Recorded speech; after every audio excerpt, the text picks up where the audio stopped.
आज एक बैठक झाली आहे। त्या बैठकीमध्ये काय काय चर्चा झाली? पुन्हा गोविंदानं झालं की का वाद झाले काय नाही? नाही तर आज कुंभमेळ्याच्या अनुषंगानं या जिल्ह्यामध्ये जे धार्मिक स्थळं आहेत त्या धार्मिक स्थळासाठी जे काही पर्यटक देशभरातून येतील त्यासाठी एक ॲक्शन प्लॅन जो सरकारला आम्हाला सबमिट करायचा होता त्या संदर्भामध्ये चर्चा झाली।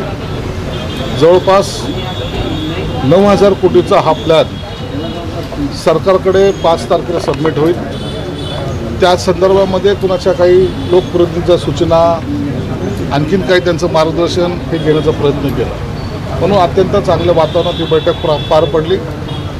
हे शहर जे वाढतं शहर आहे त्याचा प्रचार आणि प्रसार हा देशभरामध्ये झाला पाहिजे, हा त्याच्या मागचा उद्देश होता। आणि येणारे जे काही भाविक आहे त्यांच्या सगळ्या सुविधा इथं आपण कशा देऊ शकतो या संदर्भामध्ये सगळ्या चर्चा विनिमय या ठिकाणी झालेला आहे। संजय राऊत यांची प्रकृती बिघडलेली आहे, गंभीर काहीतरी दुखणं लागलं पाठीमागं, आणि दुसरं म्हणजे 1 वर्षभरानंतर मी तुमच्या भेटीला येईल असं कार्यकर्त्यांना तरी पत्र लिहिलं आहे। संजय राऊतची प्रकृती बिघडली ही दुर्दैवी आहे। त्यांना चांगलं आयुष्य मिळो, लवकर त्या आजारातून बरे होत, परंतु हे राजकीय दुखणं नसावं।